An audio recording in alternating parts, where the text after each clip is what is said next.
to ensuring a safe, positive learning environment for everyone. We have been busy working on additional layers of safety for our schools, including non-locking, signal blocking, cell phone pouches. All middle schools and high schools will have cell phone pouches for students to place their cell phones in during instruction. This will help with our focus on teaching and learning. Students will have access to their cell phones if needed, as these are non-locking cell phone pouches. Student ID cards. Additionally, all students will be required to wear student ID badges to ensure we know who is on our campuses. This aligns with our single point of entry at our schools, where visitors are required to check in before entering our schools. As a district, we will also use a weapons detection system at large-scale athletic events at high schools. The enhanced system replaces metal detectors previously used at large athletic events and facilitates faster screenings compared to standard metal detectors. Additionally, the weapons detection system will be incorporated in random arrival screenings at middle schools and high schools, which are part of the district's weapons screening program. The equipment will be temporarily placed at the schools during these searches. As we work together as one community for our children, we appreciate everyone's assistance and support with the safety of our students and staff. Please follow the speed limits near our schools, carefully watch for pedestrians, and be mindful of others during drop-off and pickup. Parents and guardians, please review the amazing pre-K through grade 12 student code of conduct and daily check your student's backpack to ensure they only bring appropriate items to school. Please ensure any firearms at home remain locked away. And please also monitor your child's social media to ensure their safety and well-being. As I close, thank you to the Board of School Trustees for their support. I'm extremely grateful for the hard work of our support professionals, licensed professionals, and administrators for their thoughtful implementation of these additional safety features, and also very grateful for the commitment of our CCSD school police. As a district, we are grateful for our partnerships and unwavering support from our local law enforcement agencies. We appreciate your dedication to our students, staff, and the community. Thank you. At this time, I'll introduce Chief Blackey. Thank you. Thank you, Dr. Larson-Mitchell.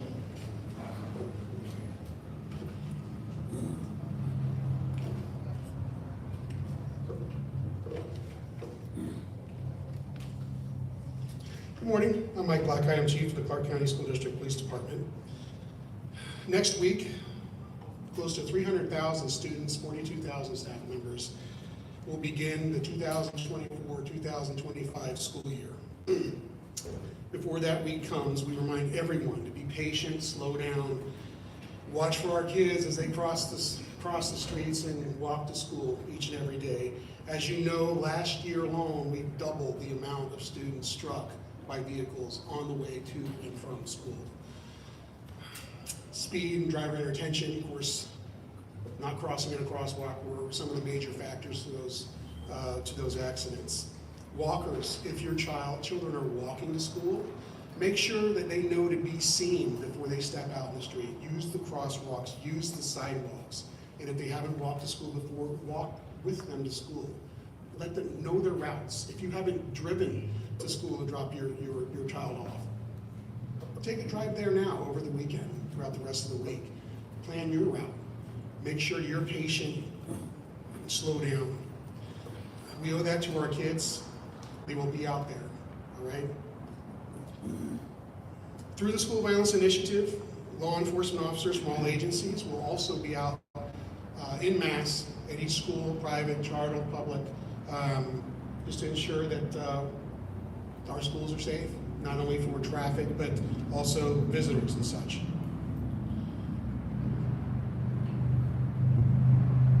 We have staff assigned to the Southern Nevada Counterterrorism Center.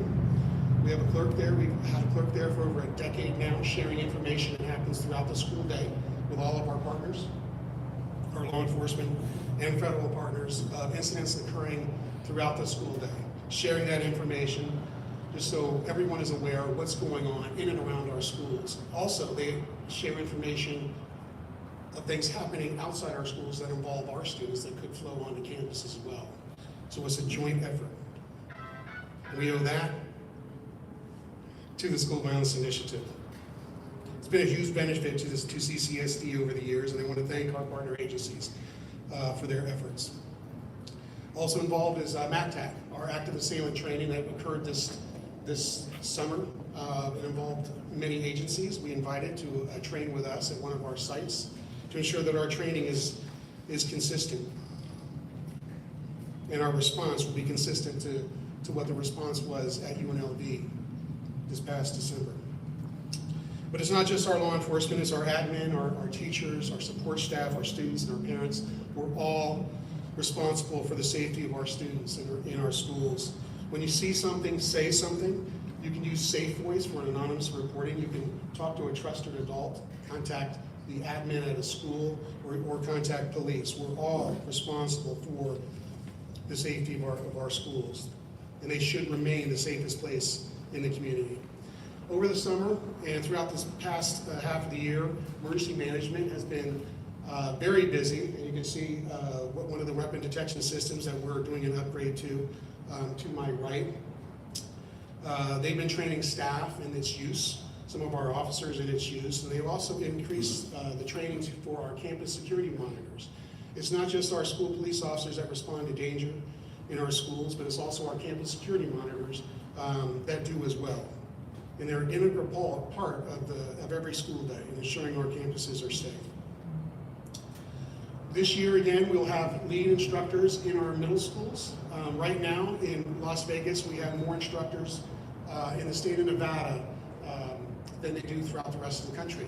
And I think that's a testament to our officers, to the school district, their commitment to ensuring that our children, our middle school age children, are taught good habits of decision-making, effective communication, anger management, social and emotional competency, and conflict resolution. All of those classes are taught by our officers.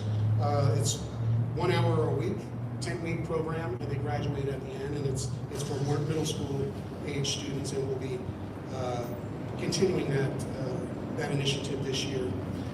Again, our Rocket Wolf program, this is our K through 3 program where we teach students through an animated dog named Rocket how to cross the street, how to dial 911, how to detect danger, and things like that.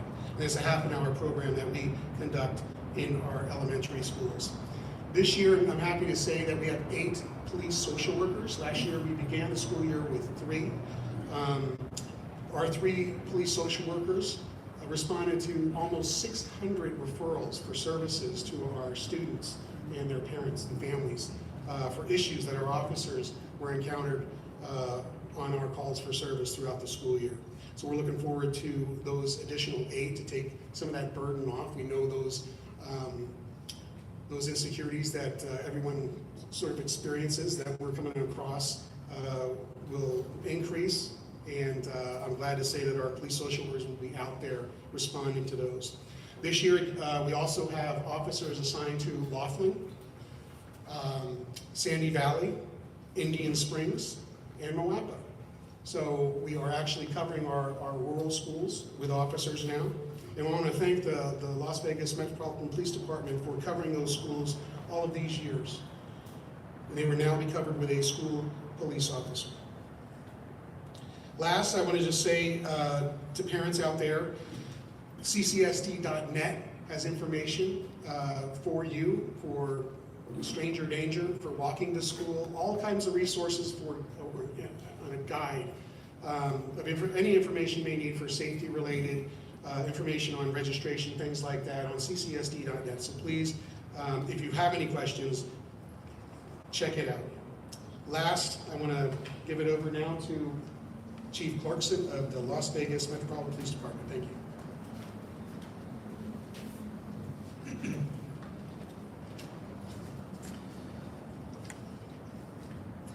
Good morning. I'm Deputy Chief Brandon Clarkson with the Las Vegas Metropolitan Police Department.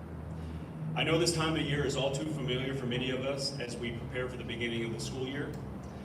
Keeping our children safe is our top priority, but we need the community support. That is why everyone you see behind me today has worked with educators, community partners, parents, and students to ensure that we start the school year off right and that we create the safest environment possible. Beginning next week, we're going to have a unified command post with everyone that you see behind me and every law enforcement agency. This will ensure effective communication and constant communication so we can respond effectively to any incident that may occur throughout the valley and anywhere near and around our schools. This will directly result in an increase in police presence in and around the schools when students arrive and when they are leaving school campuses. This is important for parents to know to not be alarmed and that this is absolutely normal just to make sure everything is safe. I'd also like to remind the community of our traffic safety initiative, and it is still our priority. Our traffic officers will be out in full force looking for those individuals driving in an unsafe manner within or around the school zones. As a parent, it's important that we have constant communication with our children about anything suspicious. There's been several incidents across the country at different schools, and it's important that we have that good communication with our kids so we can, if we see something suspicious, we see something and we say something, similar to what Chief Blackey said. As a parent myself with children in the school district, I understand it is important to know what our children are doing, what they're looking at on social media, and who they're hanging out with. The focus of our students and our school administrators should be on education. It's important that our students and our teachers feel safe coming to school, and that our parents know that we are doing everything possible to make sure that they have a safe learning environment. Our officers will continue to engage with school administrators. We will continue to work with the school police, not only at the beginning of the school year, but throughout the school year and into the summer. And lastly, I want to thank everyone for being here today, and I want to wish everyone a fantastic and safe school year. That being said, we can open up to any questions. Yes, can you talk about the weapons detection system? I've heard some concerns with people. I know the concerns are more with the metal detectors that used to be used, but how many people can go through at once, and can it really detect all different types of weapons? And how does this kind of affect timeliness getting into school and safety? Good morning, my name is Sean Carter. I'm one of the emergency management coordinators, and I'm on the weapons detection project. To answer your first part of the question, how many people can go through it, it's about one person every 3 seconds, and that's just to allow the system to reset and get back on target for the next person to walk through. And what's the second part? Yeah, well, what is it with timeliness of one person every 3 seconds? And then also, can it detect every type of weapon, or just because I know some detection systems are better with some weapons Correct. than others? Yeah. So this particular weapons detection system is also a metal detector, but it also detects non-ferrous metals as well. So it detects the mass of the object, and within that mass, then it will set off a certain parameter depending on what the detection threshold is that we put on. And how do you decide which schools will have those before school and at the large sporting events? I will leave that question up to CCSD PD. Thank you for the question. So the random is random. It's a program that randomly selects schools for classroom searches and for our arrivals. All high schools will be using them at their large sporting events, including varsity basketball and varsity football. One of the questions I had is, I know last year some of the guns that were confiscated were from adults, as opposed to children. Will this help with that? Or how would it help? We believe it will. We didn't confiscate any firearms from major sporting events last school year with the traditional walk-through metal detectors. However, this device will work just the same. And it's really speed, which matters. If you've been to one of our games, you've seen some of the very popular ones. The line goes across the street or around the block. So this will help. Can you talk about, good morning, can you talk about what training teachers have gone through to prepare for emergency events?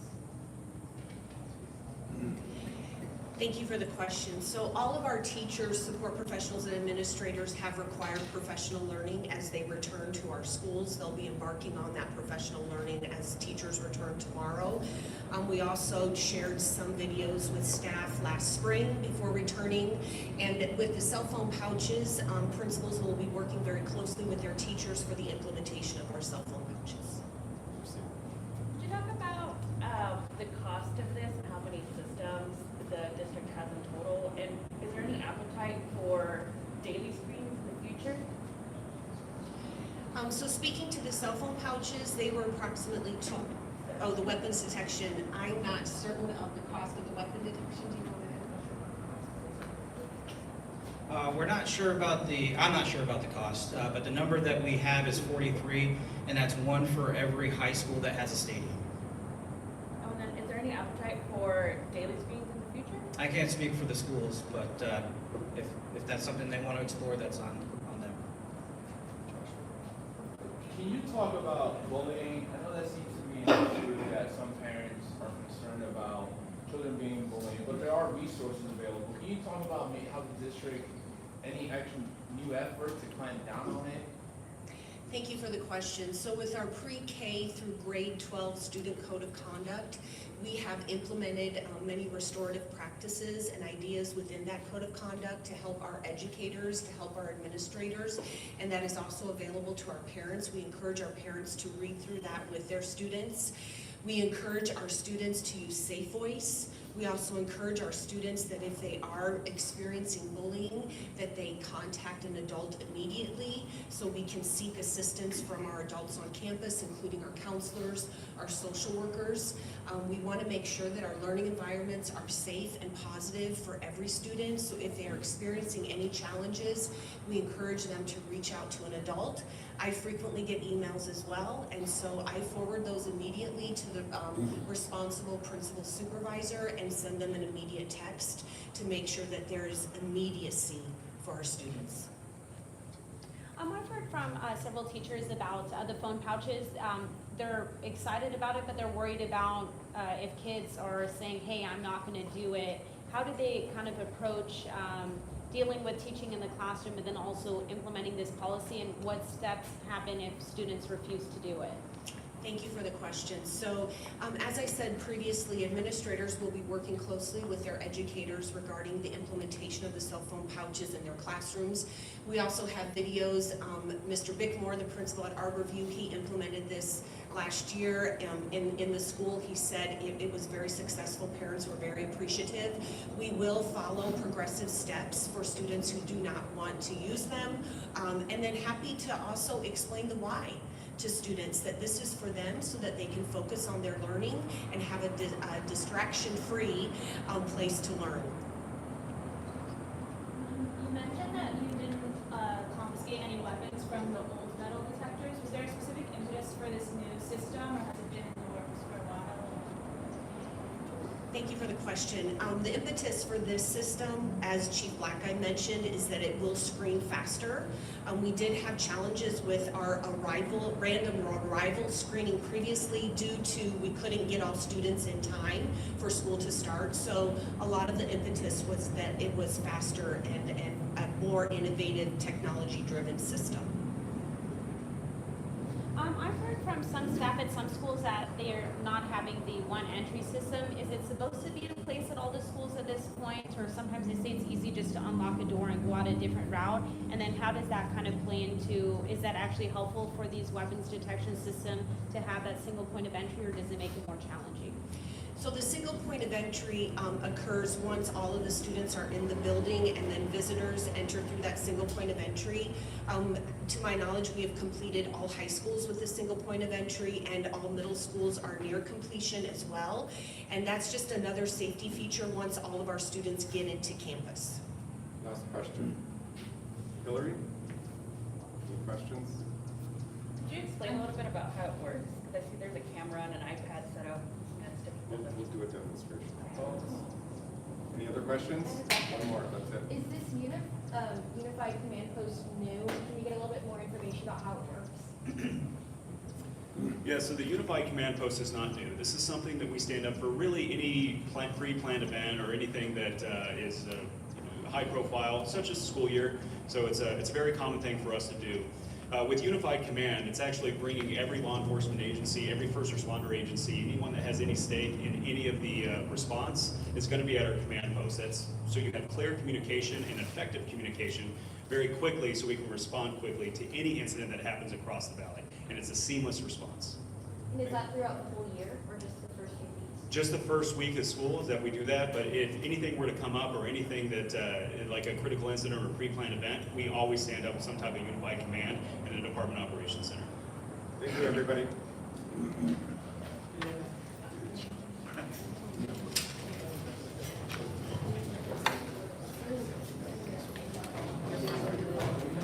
Kyle, are they gonna do the demonstration? You guys want to start moving over to this area? We'll do demonstration with the weapons detection system. What kind of? Sorry. Into the screen first.